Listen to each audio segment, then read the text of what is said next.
What would happen if you built a refuge for a persecuted people in a place where another people already lived? In the next few minutes, you'll learn why this moral quandary is at the root of the struggle between Israelis and Palestinians, especially the Nazi Holocaust. Zionists encouraged massive immigration to historic Palestine, at that time a British colony, where Jews had an age-old connection and where small Jewish communities had long existed among larger groups of indigenous peoples. But when the UN offered the Jewish immigrants the majority of the land for a new state called Israel, for the indigenous Palestinians who lived there, it was a massive destruction of life. They rejected the UN's partition plan, and several Arab states invaded the new state of Israel. Israeli forces essentially erased over 400 Palestinian villages and towns. By the end of the fighting, Israel controlled 78% of historic Palestine. And when 750,000 Palestinians who fled or were expelled during fighting tried to return to their homes where the new state now stood, they were permanently barred by the Israeli government. While over 100,000 of their relatives and neighbors who hadn't left became second-class citizens of the new state, along with the new Jewish majority. Today, Palestinian refugees and their descendants number in the millions. Most are in the Gaza Strip, the West Bank, and Jordan. Many are spread throughout the world, with millions still living in refugee camps, seeking to return to their homeland.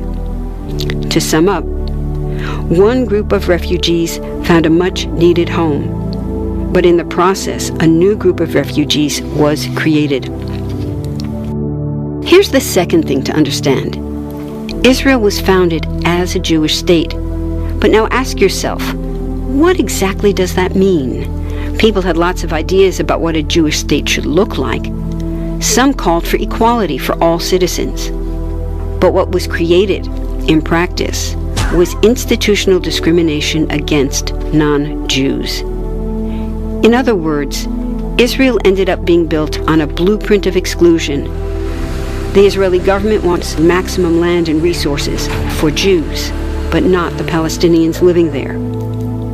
That's why, inside Israel, Jews get special privileges, including rights to land and housing, that are denied to the Palestinian citizens, who make up 20% of Israel's population. That's also part of why Israel has never defined its borders. In fact, they still hold on to land, the West Bank and Gaza, that they conquered in the war in 1967. Since then, Israel has built Jewish settlements throughout the occupied West Bank, building Jewish-only cities and supplying them with infrastructure like roads and army camps, schools, and even a college. Military occupations are meant to be temporary, but after 40-plus years, this one looks permanent and entirely unjust. In the West Bank, Israeli Jewish settlers and Palestinians live on the same land, but must live under two completely separate and unequal systems of Israeli law. The Jewish settlers dominate the natural resources, including water and agricultural land, and they're backed by the Israeli army. To maintain the occupation, Israel has demolished thousands of Palestinian homes and orchards, confiscated Palestinian land, bombed a captive civilian population in Gaza, and punished resistance with raids, arrests, and assassinations, all to gain maximum land, while making life so difficult for Palestinians that they will either leave or be too afraid to resist. So far, over 2 decades of U.S.-backed peace talks have actually made things worse by helping Israel continue the occupation. It's been years of talking while Israel massively expanded the Jewish settlements and literally redrew the map. Peace talks are good if they're real, but not when they're theater to cover a land grab. So now what? The current world superpower, the United States, has been a terrible friend, enabling Israel's destructive and self-destructive expansion onto Palestinian land by funding the Israeli military, the biggest recipient of U.S. foreign aid in the world. But there's another superpower that can make the difference: you.